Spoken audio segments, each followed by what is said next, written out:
Clip number 109، اس میں آپ قرآن پاک کی سورہ آل عمران کی آیت نمبر 27 سے 30 کی تلاوت، ترجمہ اور تفسیر قرآن صراط الجنان سنیں گے۔ بسم اللہ الرحمن الرحیم۔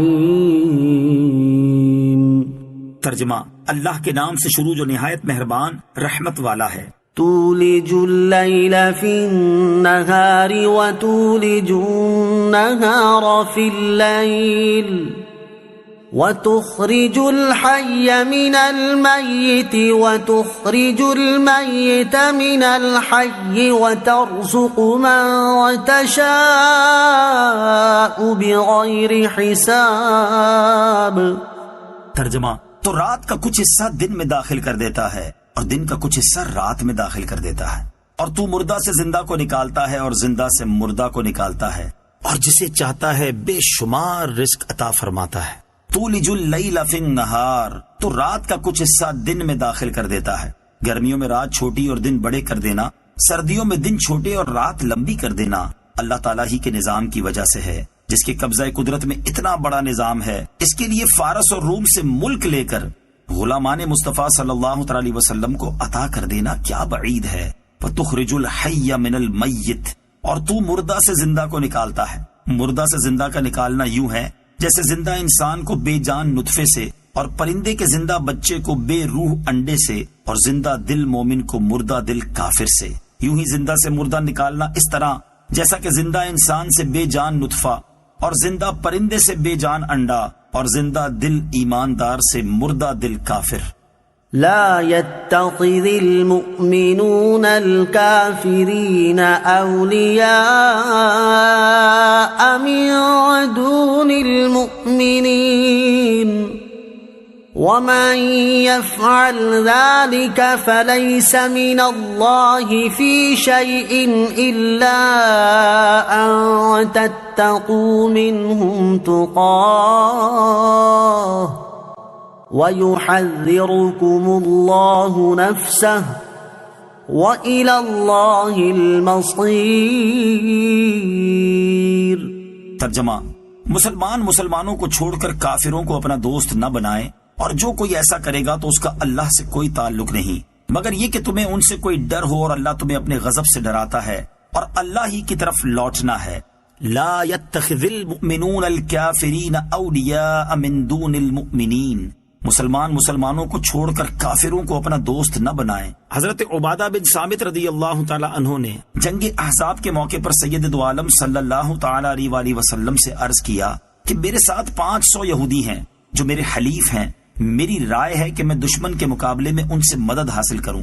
اس پر یہ آیت کریمہ نازل ہوئی اور کافروں کو دوست اور مددگار بنانے کی ممانعت فرمائی گئی۔ کفار سے دوستی و محبت ممنوع و حرام ہے، انہیں رازدار بنانا، ان سے قلبی تعلق رکھنا ناجائز ہے۔ البتہ اگر جان یا مال کا خوف ہو تو ایسے وقت صرف ظاہری برتاؤ جائز ہے۔ یہاں صرف ظاہری میل برتاؤ کی اجازت دی گئی ہے، یہ نہیں کہ ایمان چھپانے اور جھوٹ بولنے کو اپنا ایمان اور عقیدہ بنا لیا جائے، بلکہ باطل کے مقابلے میں ڈٹ جانا اور اپنی جان تک کی پرواہ نہ کرنا افضل و بہتر ہوتا ہے۔ جیسے سیدنا امام حسین رضی اللہ تعالیٰ عنہ نے جان دے دی لیکن حق کو نہ چھپایا۔ آیت میں کفار کو دوست بنانے سے منع کیا گیا ہے، اسی سے اس بات کا حکم بھی سمجھا جا سکتا ہے کہ مسلمانوں کے مقابلے میں کافروں سے اتحاد کرنا کس قدر برا ہے۔ قل ان تخفوا ما في صدوركم او تبدوه يعلمه الله ويعلم ما في السماوات وما في الارض واللہ علی کل شیء قدیر۔ یوم تجد کل نفس ما عملت من خیر محضرا وما عملت من سوء تود لو ان بینہا وبینہ امدا بعیدا وَيُحَذِّرُكُمُ اللَّهُ نَفْسَهُ وَاللَّهُ رَءُوفٌ بِالْعِبَادِ۔ ترجمہ، تم فرما دو کہ تم اپنے دل کی بات چھپاؤ یا ظاہر کرو، اللہ کو سب معلوم ہے اور وہ جانتا ہے جو کچھ آسمانوں میں ہے اور جو کچھ زمین میں ہے، اور وہ ہر شے پر قدرت رکھنے والا ہے۔ یاد کرو جس دن ہر شخص اپنے تمام اچھے اور برے اعمال اپنے سامنے موجود پائے گا تو تمنا کرے گا کہ کاش اس کے درمیان اور اس کے اعمال کے درمیان کوئی دور دراز کی مسافت حائل ہو جائے۔ اور اللہ تمہیں اپنے عذاب سے ڈراتا ہے، اور اللہ بندوں پر بڑا مہربان ہے۔ یوم تجد کل نفس، جس دن ہر شخص پائے گا۔ سورہ آل عمران کی آیت نمبر 29-30 ہر شخص کی اصلاح کے لیے کافی ہے۔ اس آیت پر جتنا زیادہ غور کریں گے اتنا ہی دل میں خوف خدا پیدا ہوگا اور گناہوں سے نفرت پیدا ہوگی۔